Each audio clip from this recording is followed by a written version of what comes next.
p.m. A few minutes later, I heard the same mother talking softly to her son.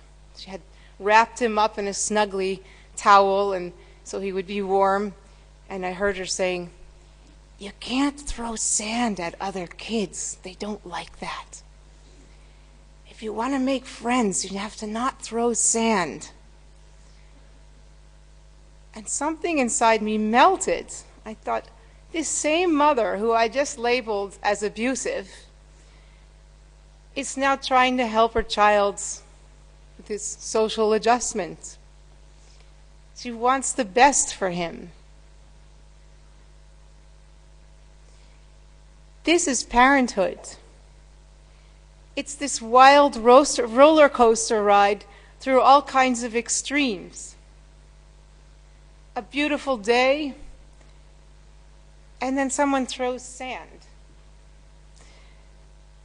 Furious, and then talking quietly. Judging, and being judged.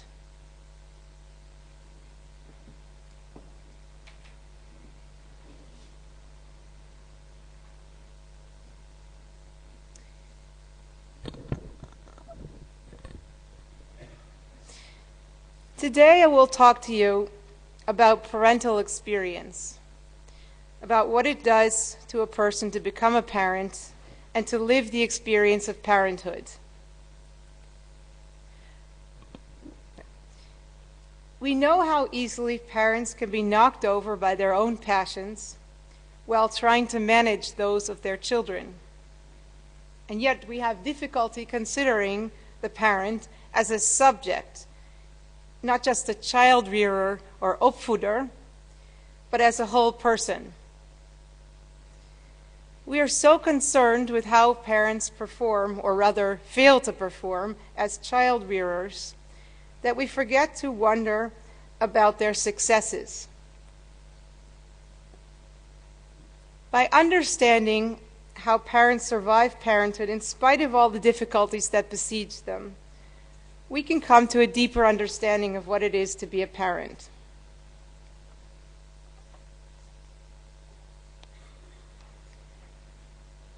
We can wonder, how do professionals of all kinds support or hinder parents?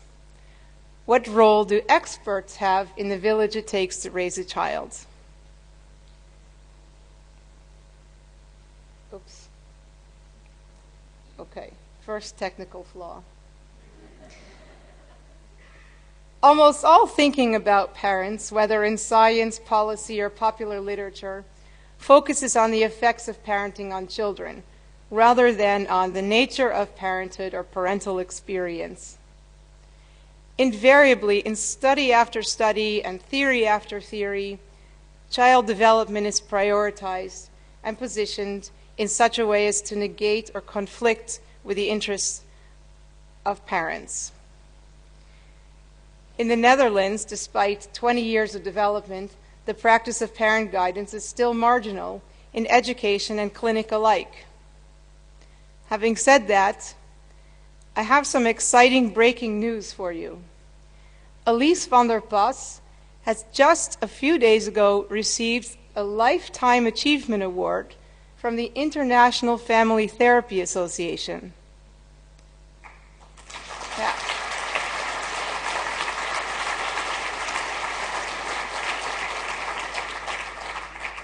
A big congratulations.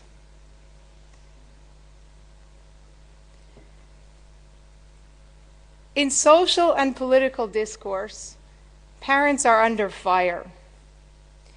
No one is more attuned to this than the parents themselves.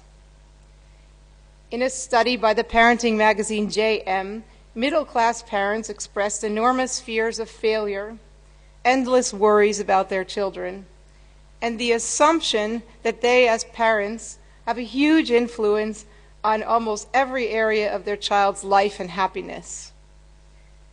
There is an epidemic of parents feeling guilty. That same issue of JM published a billboard saying, "Parents, relax. There is no such thing as the perfect child." as if the problem were parents trying to make their children perfect. Another thing to feel guilty about. The last 40 years have witnessed rising expectations of parents. Parents should promote optimum development in their children. At the same time, they have a career and run a household. They should give their children space to be individuals, but they should damn well control those children and keep them from bothering anybody. In the Netherlands, government policy has moved from the notion of helping children by helping parents, the so-called family preservation, to a more punitive position in which fear of child protection mistakes dominates. This creates an atmosphere of pressure and mistrust.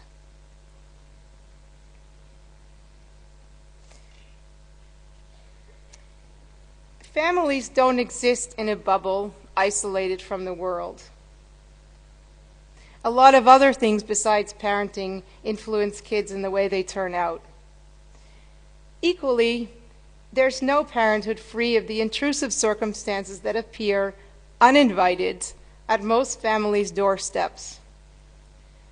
Statistically, the chance is high that any given family will be confronted with physical or emotional problems of one sort or another, divorce, or other stressful circumstances. Another meaning of the bubble is that we always parent with an audience in mind. Now, sometimes that's somebody real, the person in the supermarket where your child humiliates you with his tantrum and shows your inadequate parenting. And another time, that's the critic in the parent's own head. Most definitions of parents, parenthood, or parenting are very practical, having and rearing children.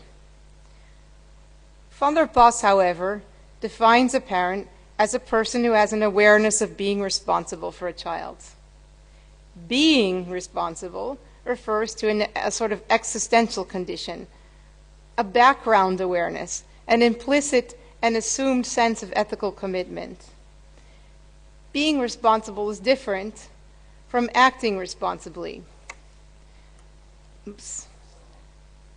Parents who have an awareness of being responsible may sometimes act irresponsibly. In fact, they may act so irresponsibly that they're not able to perform as child rearers or to responsibly raise the child. Being a parent is permanent and for life, but raising children or child rearing is temporary and contingent on the presence and the needs of the children. In the book, I explore the ethical commitment implied by being a parent from the perspective of moral philosophy and anthropology. I'll skip that part today, but I want to tell you it was really useful to have that chance to stop and reflect about what being a parent means. And I think, how often do any of us stop and really reflect about that? It's actually what we need to do if we're going to go deeper in our understanding. This lecturate aims to contribute to a reflective space about what it is to be a parent. I also refer you to the book for a discussion about theories of parenting, which I'm going to skip over today as well. Parenthood comes in all sizes and shapes, including complex forms such as divorce, lesbian or gay, adoptive, and other forms of parenthood. All these families experience marginalization as a result of not fitting the societal and theoretical norms. Invariably, they must create a new identity that can accommodate their complexity. For example, writing their own story, creating a new family narrative. For there are no storybooks to read to children about being the child of a lesbian couple with a divorced father, just as there are no models for parenting in this situation. In the lectorate, I'm committed to keeping the focus broad and heterogeneous and to include complex parental identities. what about the impact on couples of becoming parents? It is profoundly disruptive. According to the researchers Cowan and Cowan, parenthood brings with it a 9-fold increase in marital stress. That's right, 900%. With a figure like that, and maybe I read it wrong, but I don't think so, who needs to hear all the other figures like increased anxiety and depression? For some reason, after reading my book, which is full of interesting ideas and data, my husband chose to Twitter the 900% thing in 140 characters, so no context, no subtlety. In short, everything in their lives changes as a result of becoming parents, and couples must completely renegotiate their relationship. And the baby doesn't give them any time for that. Prenatal classes teach couples partner yoga, but don't prepare them for the assault on their relationship. Nor do most prenatal classes even continue after birth. The Cowans, by the way, the researchers I mentioned, did develop such a group, pre- and postnatal group for couples, and it was hugely successful. They really reduced the rates of separations in the couples who took part. In an age of divorce, this is something we should be very curious about.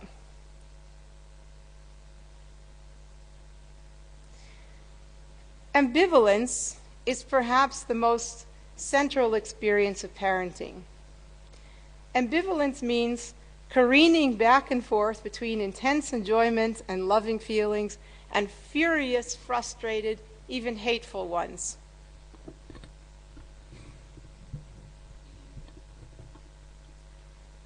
In fact, ambivalence features prominently in all intimate relationships, where love and hate take up close quarters, and dependencies conflict with the drive for independence.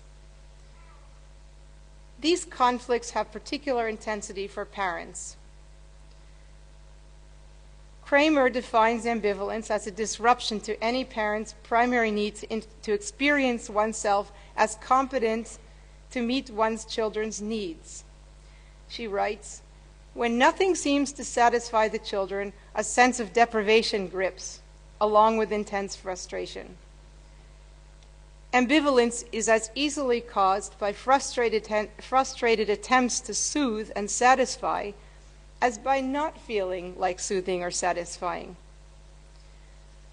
Parker writes about the conflict of a mother who watches with great trepidation as her children, it's a London author, so this is in London, as her children run out the door down the busy street.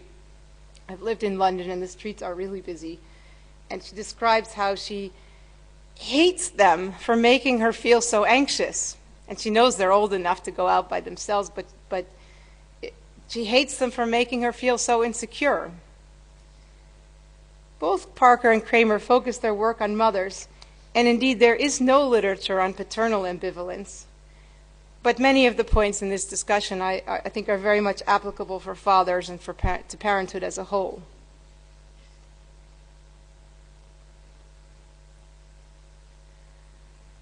Both Parker and Kramer believe we suffer from a long tradition that requires us to foreclose on our thinking about mothers' anger, aggression, and hate.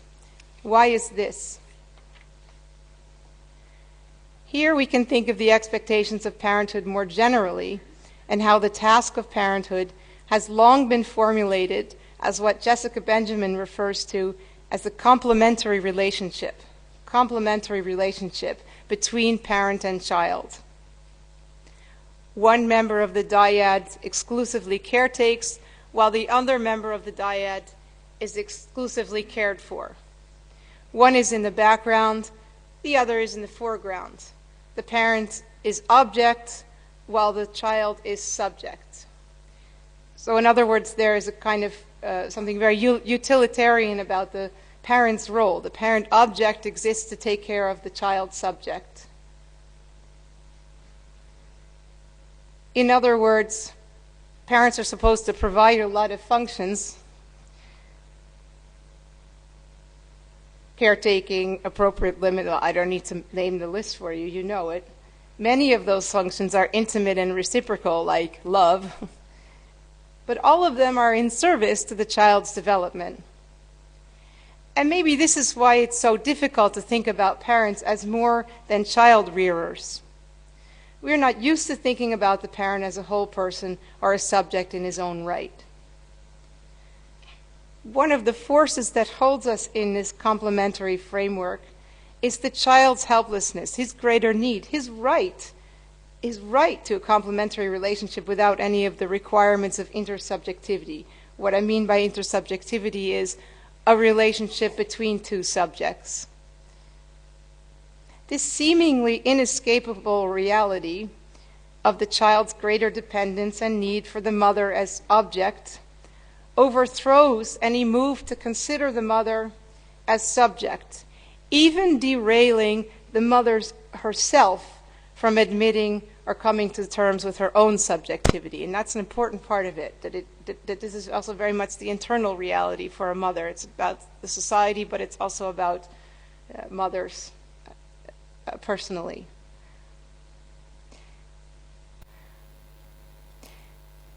Indeed, the myth of complementarity has a strong grip on the parent's own parental ideal. That is, the kind of parent that a parent aspires to be. We all have an ideal parental imago, as it were, in our minds. The problem is what it does to a parent to not feel like or not be able to live up to those ideals. Kramer asks, how does the mother survive the moments in which she discovers that she has emotionally dropped her baby or wishes to do so? She answers, it requires self-holding and internal struggle. Struggle with the parent's own internalized complementarity and all the guilt and anxiety she will feel at having crossed the line. Parker's central thesis, however, is that ambivalence can be helpful, that it's not a bad thing, rather it is an avoided thing about which we are fearful. Her argument is that ambivalence, by provoking a crisis, brings new and useful elements of mother's experience into view, which can be worked through. So by acknowledging her difficult feelings and her ambivalence, she can find her way to the other side of the crisis. The irritated mother who getting ready for school in the morning, pulls her child's zipper too hard, catches his skin, ruptures it, blood all over the kitchen. They're late for school. This mother is as shaken by the experience as the child, and she'll pause to reflect on how the situation came about.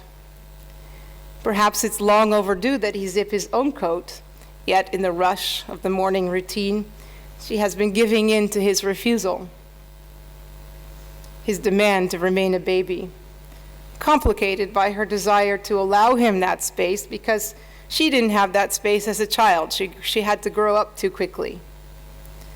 The crisis prompts reflection, and something shifts.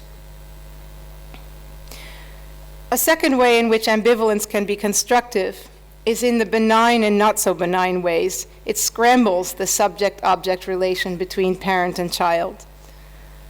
Sometimes it's helpful to respond authentically, even when this may not appear to be optimal from the perspective of a child-rearing manual.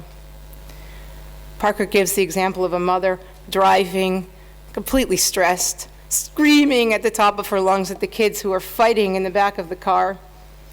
Her uncontrolled outburst meeting shocked silence, after which the children become sweet and soothing. This example can be pathologized. It could be seen as an example of parentification, I don't know. Or it could be read as usefully showing the children what kind of impact they have on others. But either way, and it's an example of uncontained parental subjectivity, which temporarily demands a containing response on the part of the children. In the same vein, ambivalence allows a retrospective view of our own parents' subjectivity. Kramer writes, In experiencing herself as drained, for example, the mother wonders about the ways in which she may have drained her own mother with her need.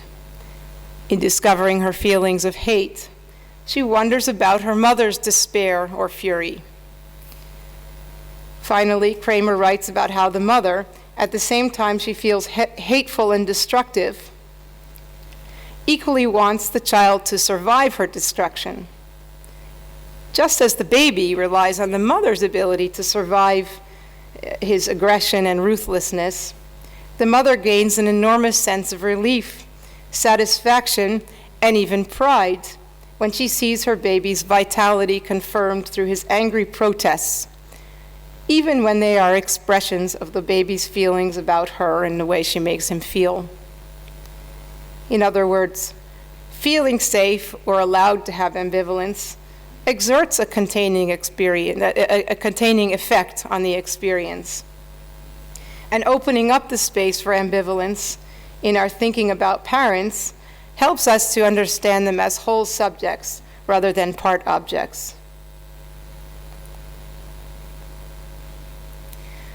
How do most parents succeed in rearing their children in spite of the great challenges that parenthood presents? We've seen the stress and intensity of parenting, the ambivalence, the shame and powerless fury that it can engender in all kinds of everyday moments. Statistics show that 1 out of 20 parents commit some sort of abuse or neglect.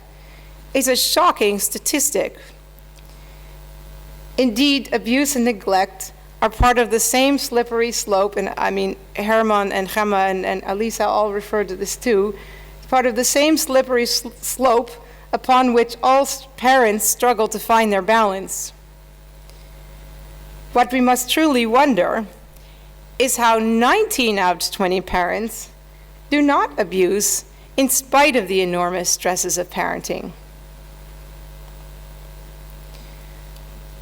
For much of my first 2 decades of clinical practice, I was fascinated by resilience and by understanding how parents work through trauma and shame, disadvantage, and marginalization. Today I chose the word resourcefulness because it is broader than resilience. I refer you to the book for a discussion of resilience, risk, and protective factors. But today I'm going to talk about resourcefulness, and there are 2 kinds that are important for parents. There is the resourcefulness bound up in one's own abilities or competence as a parent, both in the tasks of parenting and in managing the circumstances that strain parenthood. Parker's idea of surviving ambivalence falls into this category as it generates resourcefulness in the form of a greater capacity to tolerate internal contradictions and contain destructiveness. So do 2 of the 4 buffer mechanisms in van der Past's parenting theory. Good parent experiences revitalize a parent's self-concept and recharge the parental motivation battery, as it were. A meta position enables the parent to stand back and reflect on the child, on him or herself, and on the parenting situation. Much like the construct of mentalization, attachment theory refers to something along these lines as parental reflective function.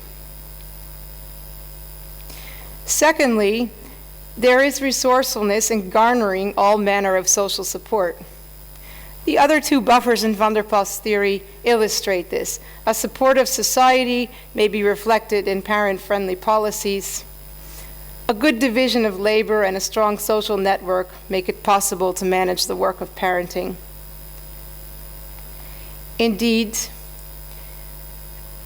the anthropologist Sarah Hrdy informs us that human children require more investment in time and energy than any other species.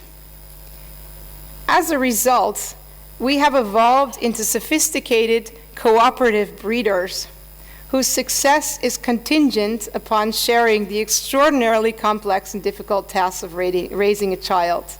We really do need a village. And from the perspective of our evolution, the nuclear family is an impoverished and artificial invention. Research, including von Eisendorn's attachment work, shows that children also benefit from a more extended network of parental figures. Today, I'm going to focus on the role of experts in the village. I refer you to the book for a brief discussion of the role of social discourse in the encounter with experts.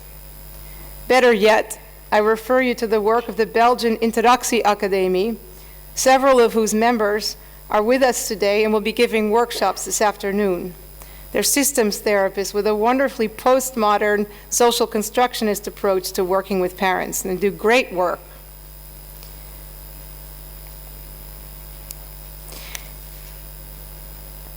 This is the first question we must ask ourselves. One of the terms to emerge in recent years is the so-called pedagogical civil society, by which is meant the informal resources for parents in rearing their children. Jo Hermans calls for a less professionalized approach to the problems of child rearing. And there is a lot to be said and a lot to learn about mobilizing parents' own social resources. My experience leading groups for the parents of sexually abused children showed me, for example, that peer support is a powerful force. I talk a little bit more about this in the book.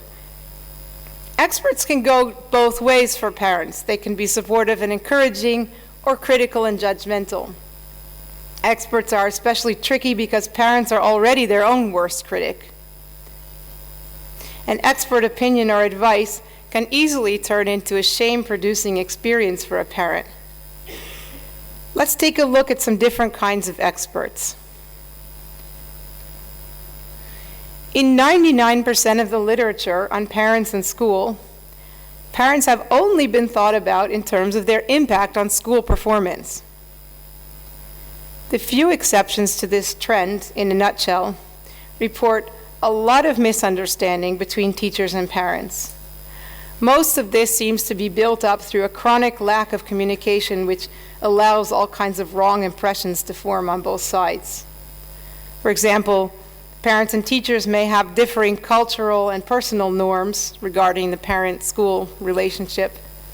A parent may avoid school involvement, thinking it to be a sign of disrespect or not trusting the teacher if he were to become involved, whereas the teacher will interpret this as disinterest or not caring about the child. Or a parent might try to be involved and collaborative with the teacher, who in turn experiences that as controlling and intrusive. It's a matter of matching and mismatching. Education is an emotionally laden project in which children carry to school the anxieties, aspirations, and investments of their parents, to which teachers respond naturally with their own vulnerabilities and investments as professionals. Such a situation is ripe for humiliation, escalation, and injury, the anticipation of which makes parents and teachers defensive. While I was preparing this talk, we had one of those 10-minute talks with my son's teacher. Now, I feel scared going into that talk, even though so far they've gone okay. What makes me feel so vulnerable?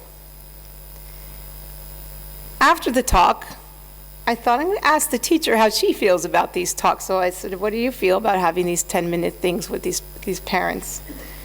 She said, in a word, terrified. Why has 99% of the literature on parents and school ignored this relationship? Here's another major domain in which parents have quite intense experiences about which very little is written. Kramer writes about her consulting work with parents and staff on a neonatal intensive care unit, so little babies. If anywhere there's a place where professionals are important for parents, it's this moment of new parenthood of a baby whose fragile life is on the line. Kramer writes that nursing studies report that mothers identify nurses on these units as the #1 factor in their experience and the #1 influence on their parenting, on their mothering. And yet, most neonatal staff have virtually no formal training in working with and communicating with parents.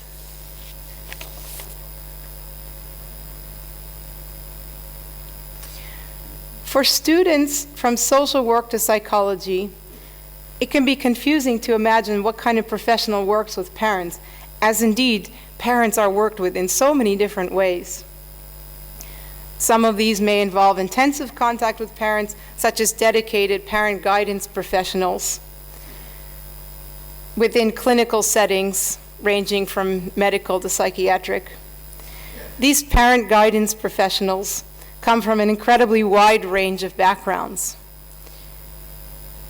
Alternatively, practitioners might work in settings where contact with parents is briefer, less intensive, or more advisory. What various practitioners do with parents depends on their theoretical orientation: psychodynamic, family systems, pedagogical. Each of these orientations has a clinical methodology. The one might probe into the parent's history. Another will reframe her place in the family. A third will outfit her with parenting techniques. Each of these approaches may be helpful, or it may be off the mark. It all depends on the match between the particular parent and the professional she happens to encounter. The question is, to what extent do all these approaches and theories specifically consider the unique position of parents? Parents are a special kind of client. They seek help on behalf of their child, which makes them neither a patient nor a colleague, but something of both.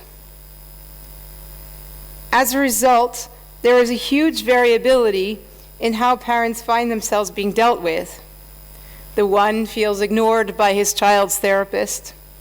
Another feels warmly supportive by a particularly supportive pedagogue.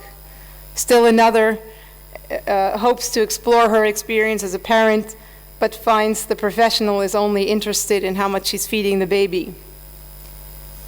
What we need is a way to conceptualize this. What is unique about with parents? Stern, in his motherhood constellation, was clear that we must abandon the classic therapeutic approach with new mothers who require a different kind of support. Countless child therapists have realized the same thing, amongst them the Dutch Association of Child Therapists, which has written up special guidelines for working with parents. The core of these attempts is the search for a special stance, a position from which the professional can be therapeutic and collegial. And I mean therapeutic in a really wide, loose sense, to refer to the way in which the parent is also a client, benefiting from whatever kind of service this professional is providing, as opposed to the way in which the parent is more like a colleague, standing next to the professional while he provides his service or her service to the child. In other words, a stance where parent can be client and colleague. Such a stance is formulated by van der Pas' parent guidance position. This position views the parent as a consultation seeker with an awareness of being responsible for the child. And it considers him or her to be in charge of the professional contact and its trajectory. Looking at a parent as a consultation seeker feels very different from looking at the same parent as a patient or perhaps as an irritating impediment to my professional service to his or her child. So this is the collegial side of the position. At the same time, the parent guidance position holds as central the notion that all parenthood creates enormous vulnerability for parents. Parents are vulnerable to our professional judgments. They are vulnerable to their own sense of failure. They hurt when their children hurt. And the threat of loss is always looming next to the pressures of responsibility. This recognition of parental vulnerability makes the parent guardian position inherently empathic. Last summer, I was talking to an old colleague from graduate school who now directs the intensive home-based intervention programs for multi-problem families at an agency where she's been working for almost 25 years. I think it was her first job out of school, or very soon thereafter. She's been working there 25 years as a clinical social worker. And she's used to calling social services on a regular basis to report abuse and neglect, working with parents with big problems, requiring extensive community liaison and with guardians, foster carers, social service workers, and so on. Something about her stories really struck me, really impressed me. First, her incredible enthusiasm for her work, which obviously is very difficult. And secondly, the way she talks about her clients. Every time I visit the States, she's always full of these stories about these families. And you know, I couldn't put a finger on this until she described the words of a visiting colleague. He said to her, "You know the thing that always strikes me about your agency? You like each other and you like your clients." How is it that my colleague and her staff like their clients, whom obviously are not easy to work with? When I asked her about this, we got talking about the principles of good practice when you work with parents in a team setting. One of the things we discussed was the emergence over the years of many patented programs and evidence-based interventions, and we wondered to ourselves, what makes a program effective? After brainstorming about multi-system therapy, functional family therapy, dialectical therapy, and various others, we concluded simply, they follow the principles of good, trauma-informed clinical social work practice. Remember, trauma is a central feature in the lives of almost all multi-problem families, with huge impact.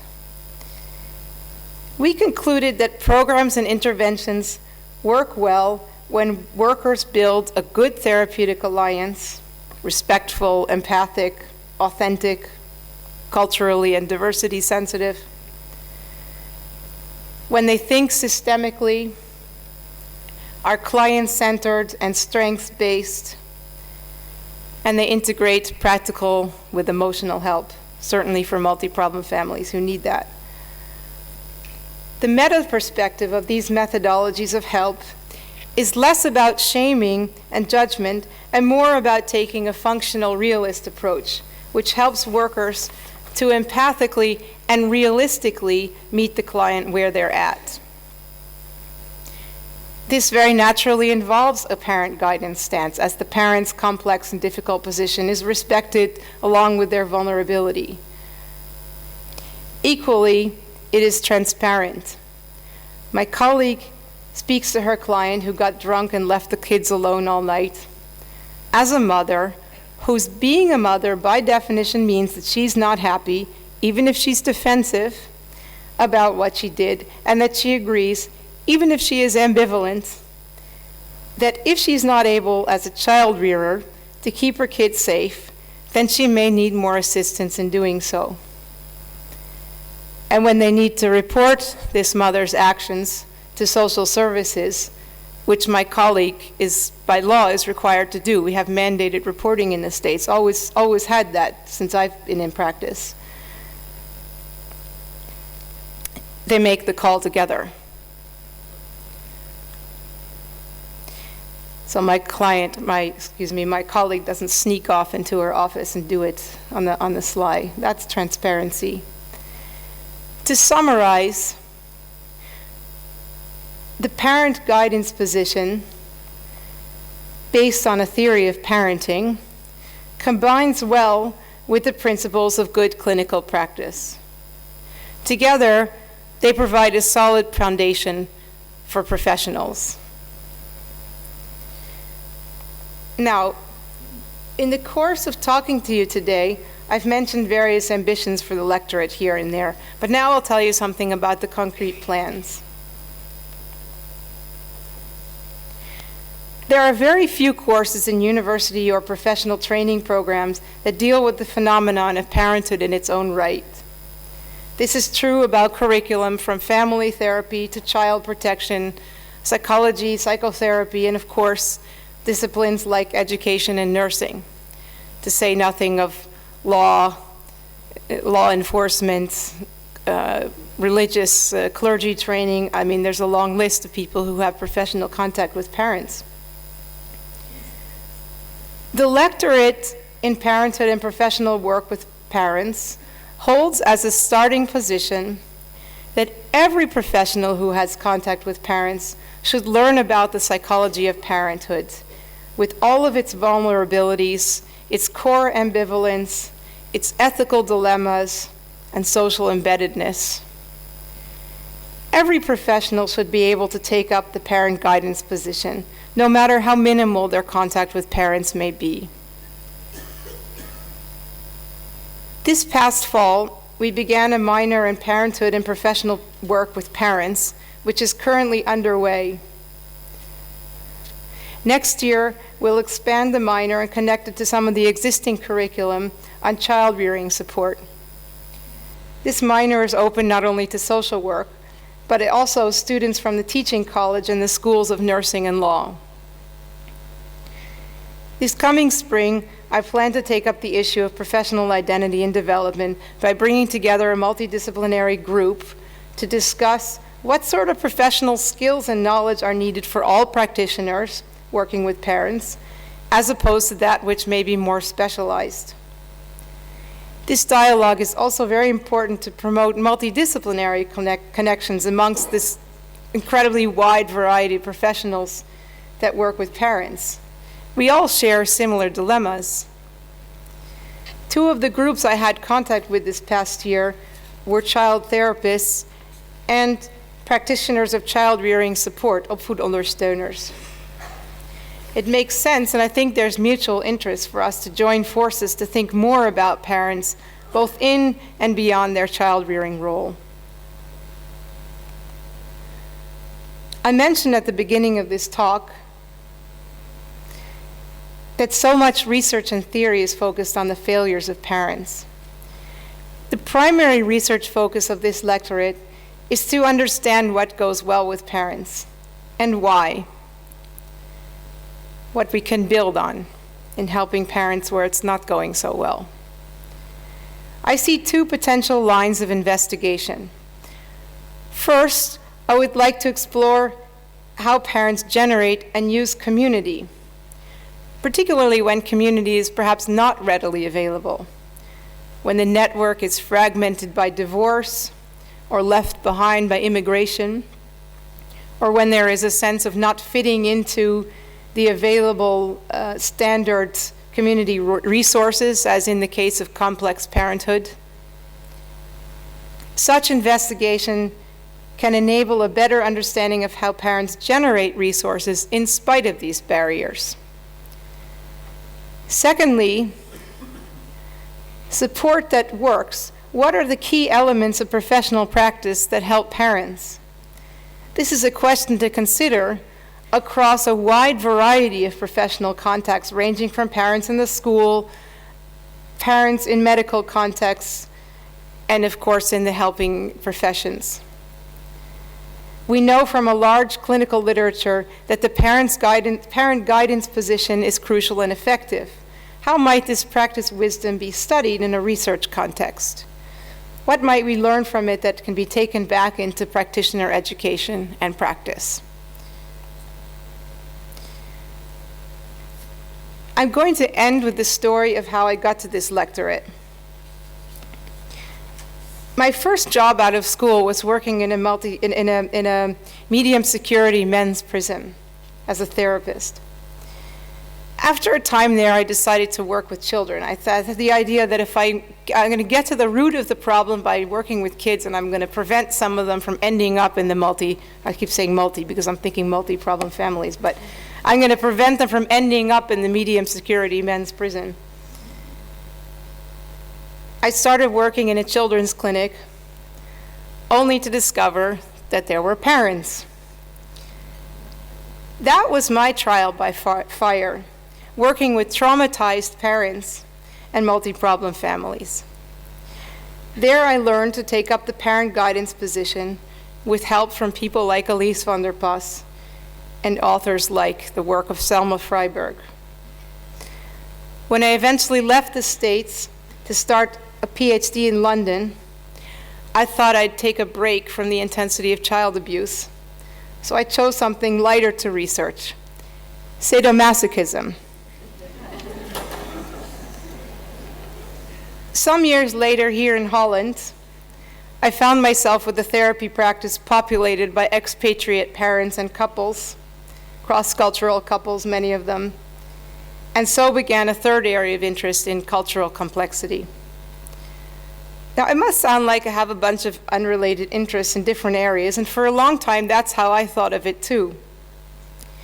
But I discovered that at the center of all those things are marginalized people.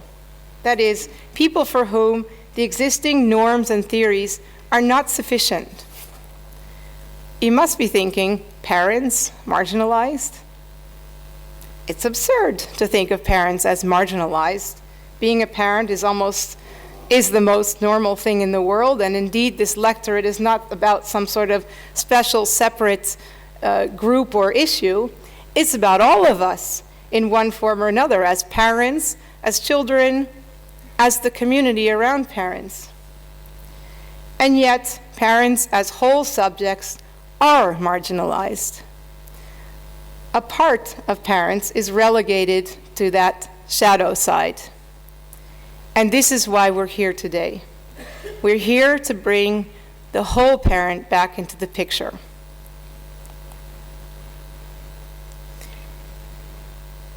This lectorate would not have been possible without the generous support of the Augeo Foundation and Hogeschool Leiden. Thank you. Oh, I'm not quite done. It's a very dangerous thing to say thank you at that moment. I have a few more people to thank. For today's program, we had additional support from the Nederlands Jeugdinstituut and the tijdschrift Ouderschapskennis.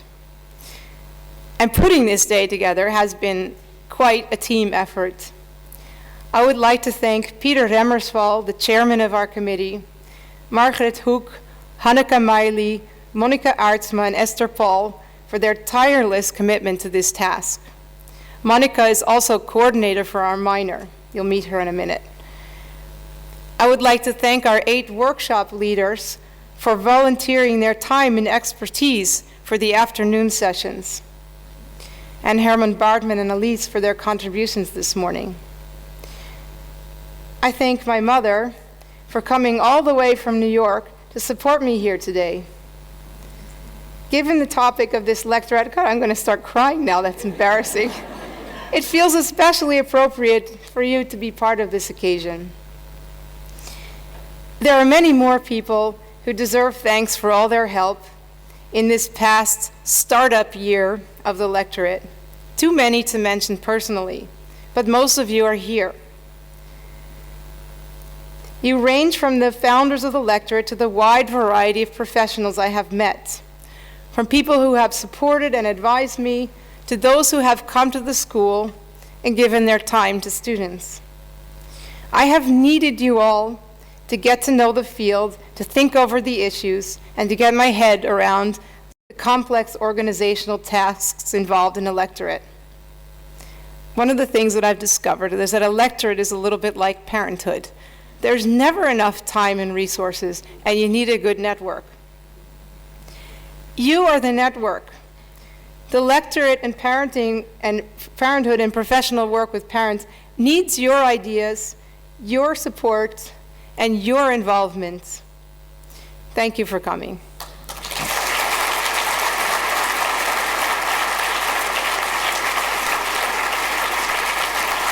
Oh, come on. That's embarrassing.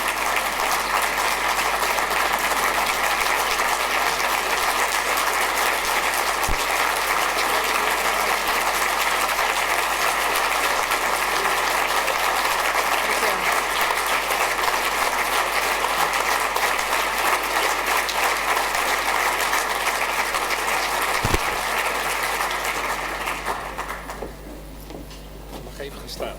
Oké. Even naast me staan. Ja. Dames en heren, voordat ik Katie Lee iets overhandig, wil ik eerst nog even iets persoonlijks vertellen. Toen ik van middelbare school afkwam, en dat was na een periode van 8 jaar doorploeteren, had ik een plaats bemachtigd om tandheelkunde te gaan studeren. Dat was al heel wat. Ik was ingelood en met een niet al te florissante lijst aan cijfers. Maar ik moest eerst in dienst. En ik moest naar Venlo, naar de rijschool al daar. En die rijschool, daar kon ik ook mijn rijbewijs halen. Dat had ik nog niet. Dus ik dacht van dat is het. Maar dan moet je je voorstellen, ik had het idee om tandheelkunde te gaan studeren. Ik kwam op een slaapzaal met 10 jongens. Waar ontzettend veel joints gerookt werden. Ik rookte zelf helemaal niet. Ik sportte heel veel in die periode. En ik kwam er toen eigenlijk voor mezelf al achter dat er wel iets meer te doen was dan in gaatjes boren en dat soort dingen meer. Dat de samenleving eigenlijk andere mensen nodig had. Misschien ook wel tandartsen, maar dat het niet aan mij besteed was. Ik ben toen, nadat ik 6 weken in dienst had gezeten. Ik werd afgekeurd op S5. Ik was psychisch erg instabiel geworden in die periode. Ben er later topambtenaar mee geworden op het ministerie. Was geen enkele beperking. Misschien zelfs een aanbeveling. Maar ik ben toen pedagogiek gaan studeren. Daarna. Ik was een van de weinige mannen in die periode, of jongens, grote jongens, die pedagogiek gingen studeren. En wat mooi vind van jouw verhaal vandaag, want daarom heb ik even dat brugje nodig, is dat ik het gevoel heb dat die twee werelden bij elkaar komen. Omdat ik toen het gevoel had dat er veel meer te doen was in de samenleving dan waar ik in eerste instantie voor gekozen had. En jij hebt nog een keer aangegeven vandaag op een hele inspirerende, op een hele aansprekende manier welke opdracht we te vervullen hebben ook als hogeschool. En waarom ik zo trots ben dat jij hier lector bent. En om dat te bekrachtigen hebben wij een beeldje. En dat beeldje heet evolutie. Want wij weten dat het allemaal niet in één keer gebeurt, maar dat we daar de tijd voor moeten nemen. Kijk ernaar op momenten dat je denkt, het heeft iets meer tijd nodig, maar we gaan er wel komen. Van harte.